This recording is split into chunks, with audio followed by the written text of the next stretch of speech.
اے اہل اسلام، اللہ اور اس کے رسول کی طرف سے ان مشرکوں سے جن سے تم نے عہد کر رکھا تھا بیزاری اور جنگ کی تیاری ہے۔ سو مشرکو، تم زمین میں 4 مہینے چل پھر لو اور جان رکھو کہ تم اللہ کو عاجز نہ کر سکو گے، اور یہ بھی کہ اللہ کافروں کو رسوا کرنے والا ہے۔ اور حج اکبر کے دن اللہ اور اس کے رسول کی طرف سے لوگوں کو آگاہ کیا جاتا ہے کہ اللہ مشرکوں سے بیزار ہے اور اس کا رسول بھی۔ اب اگر تم توبہ کر لو تو تمہارے حق میں بہتر ہے، اور اگر نہ مانو تو جان رکھو کہ تم اللہ کو ہرا نہیں سکو گے۔ اور اے پیغمبر، کافروں کو دکھ دینے والے عذاب کی خبر سنا دو۔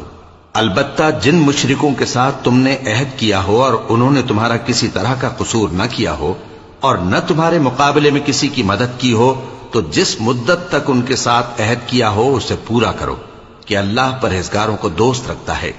پس جب عزت کے مہینے گزر جائیں تو مشرکوں کو جہاں پاؤ قتل کر دو، اور ان کو پکڑ لو اور گھیر لو، اور ہر گھات کی جگہ ان کی طاق میں بیٹھے رہو۔ پھر اگر وہ توبہ کر لیں اور نماز قائم کرنے اور زکوٰۃ دینے لگیں تو ان کا رستہ چھوڑ دو، بے شک اللہ بخشنے والا ہے، مہربان ہے۔ اور اگر کوئی مشرک تم سے پناہ کا خواستگار ہو تو اس کو پناہ دے دو، یہاں تک کہ وہ کلام اللہ کو سننے لگے، پھر اس کو امن کی جگہ واپس پہنچا دو، اس لیے کہ یہ بے خبر لوگ ہیں۔ بھلا مشرکوں کے لیے جنہوں نے عہد توڑ ڈالا، اللہ اور اس کے رسول کے نزدیک عہد کیسے قائم رہ سکتا ہے؟ ہاں، جن لوگوں کے ساتھ تم نے مسجد حرام یعنی خانہ کعبہ کے نزدیک عہد کیا ہے، اگر وہ اپنے عہد پر قائم رہیں تو تم بھی اپنے قول و قرار پر قائم رہو، بے شک اللہ پرہیزگاروں کو دوست رکھتا ہے۔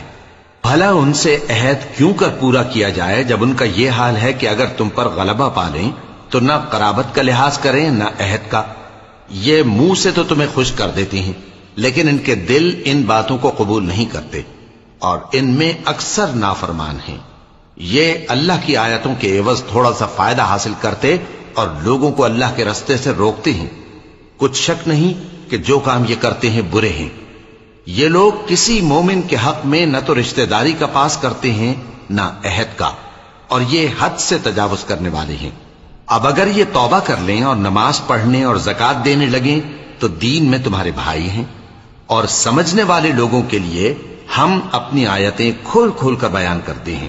اور اگر عہد کرنے کے بعد اپنی قسموں کو توڑ ڈالیں اور تمہارے دین میں تانا زنی کرنے لگے تو ان کفر کے پیشواؤں سے جنگ کرو، ان کی قسموں کا کچھ اعتبار نہیں ہے، عجب نہیں کہ اپنی حرکات سے باز آ جائیں۔ بھلا تم ایسے لوگوں سے کیوں نہ لڑو جنہوں نے اپنی قسموں کو توڑ ڈالا اور پیغمبر کو وطن سے نکالنے کا ارادہ کر لیا، اور انہوں نے تم سے عہد شکنی کی ابتدا کی۔ کیا تم ایسے لوگوں سے ڈرتے ہو؟ سو ڈرنے کے لائق تو اللہ ہے اگر تم ایمان والے ہو۔ ان سے خوب لڑو، اللہ ان کو تمہارے ہاتھوں سے عذاب میں ڈالے گا اور انہیں رسوا کرے گا، اور تم کو ان پر غلبہ دے گا، اور مومن لوگوں کے سینوں کو شفا بخشے گا، اور ان کے دلوں سے غصہ دور کرے گا، اور اللہ جس پر چاہے گا توجہ فرمائے گا، اور اللہ سب کچھ جانتا ہے، حکمت والا ہے۔ کیا تم لوگ یہ خیال کرتے ہو کہ بے آزمائش چھوڑ دیے جاؤ گے؟ اور ابھی تو اللہ نے تم میں سے ایسے لوگوں کو پرکھا ہی نہیں جنہوں نے جہاد کیا، اور اللہ اور اس کے رسول اور مومنوں کے سوا کسی کو دلی دوست نہیں بنایا، اور اللہ تمہارے سب کاموں سے واقف ہے۔ مشرکوں کا کام نہیں کہ اللہ کی مسجدوں کو آباد کریں جبکہ وہ اپنے آپ پر کفر کی گواہی دے رہی ہوں۔ ان لوگوں کے سب اعمال بیکار ہیں اور وہ ہمیشہ دوزخ میں رہیں گے۔ اللہ کی مسجدوں کو تو وہ لوگ آباد کرتے ہیں جو اللہ پر اور روز قیامت پر ایمان لاتے اور نماز پڑھتے اور زکوٰۃ دیتی ہیں، اور اللہ کے سوا کسی سے نہیں ڈرتے۔ یہی لوگ امید ہے کہ ہدایت یافتہ لوگوں میں سے ہوں۔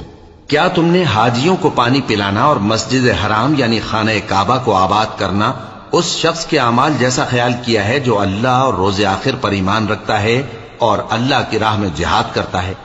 یہ لوگ اللہ کے نزدیک برابر نہیں ہیں، اور اللہ ظالم لوگوں کو